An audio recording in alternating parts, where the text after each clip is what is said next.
विधानसभा चुनाव में जिस दांव के दम पर बीजेपी ने कांग्रेस को मुश्किल में डाला था, अब वही दांव उन सांसदों के लिए एक मुसीबत बन रहा है। दरअसल बीजेपी को हारे हुए सांसदों की जगह अब नए चेहरों की तलाश। और इसके अलावा जो जीतकर विधानसभा पहुंच गए हैं, उन चेहरों की जगह इस बार नए नेताओं को मैदान में उतारने की तैयारी भी की जा रही है। एक रिपोर्ट देखें और समझें कि एमपी के मन में मध्य प्रदेश विधानसभा चुनाव में बीजेपी ने 7 सांसदों को चुनाव लड़वाया।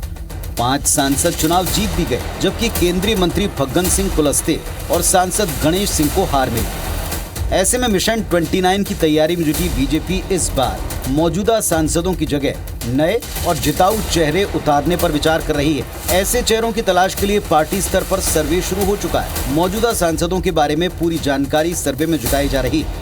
मुरैना लोकसभा सीट की बात करें, यहां सांसद रहे नरेंद्र सिंह तोमर अब मध्य प्रदेश विधानसभा अध्यक्ष हैं। यहां किसी नए चेहरे को अवसर दिया जा सकता है। ग्वालियर लोकसभा सीट पर किसी सिंधिया समर्थक या उनके परिवार के सदस्य को मैदान में उतारा जा सकता है। गुना लोकसभा सीट से केंद्रीय मंत्री ज्योतिरादित्य सिंधिया को चुनाव लड़वाया जा सकता है। सागर लोकसभा सीट से कोई नया चेहरा मैदान में आ सकता है।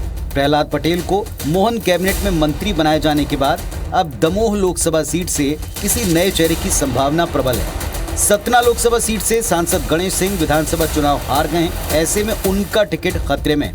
बीजेपी यहां किसी नए प्रत्याशी की संभावनाएं टटोल रही। वहीं मंडला लोकसभा सीट से सांसद फग्गन सिंह कुलस्ते विधानसभा चुनाव हार चुके हैं और इसकी वजह से उनका सांसदी का टिकट भी खतरे में पड़ गया है। बीजेपी को यहाँ नए आदिवासी चेहरे की तलाश है।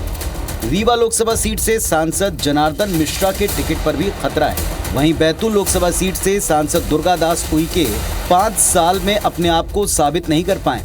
पार्टी यहां किसी नए आदिवासी फेस को उतार सकती है। इसी तरह इंदौर, भोपाल, खंडवा, खरगोन, मंदसौर, उज्जैन और देवास लोकसभा सीट पर नए चेहरे आ सकते हैं। विधानसभा चुनाव में आधा दर्जन लोकसभा सीटें ऐसी हैं जहां कांग्रेस का वोट प्रतिशत बीजेपी को मिले वोटों के आसपास या अधिक रहा है। हालांकि बीजेपी सभी 29 लोकसभा सीटों को जीतने का दावा कर रही है, तो वहीं कांग्रेस बीजेपी के दावे को हवा हवाई बताती है। कांग्रेस में तो नाम बड़े और दर्शन छोटे की स्थिति है। बड़े बड़े जितने नाम थे विधानसभा चुनाव में पराजित हो गए, तो लोकसभा चुनाव में जनता के सामने किस आधार पर जाएंगे? लोकसभा में हम फिर उन आशंकाओं के चलते हुए भी दो हाथ करने के लिए भाजपा से तैयार हैं कि हम ताकत के साथ चुनाव लड़ें। ताकत के साथ विधानसभा भी लड़े थे, मगर हमारी ताकत की हवा कैसे निकली है सब जानते हैं। मगर लोकसभा फिर हमारे लिए एक अग्नि परीक्षा है। बहरहाल मोहन सरकार में जिन वरिष्ठ और दिग्गज विधायकों को मंत्रिमंडल से दूर रखा गया, उन्हें भी पार्टी लोकसभा चुनाव लड़ा सकती है। फिलहाल बड़ा सवाल ये है कि मिशन 29 के लिए बीजेपी के चेहरों की तलाश किन चेहरों पर जाकर थमेगी। विवेक पटैया, IBC 24, भोपाल।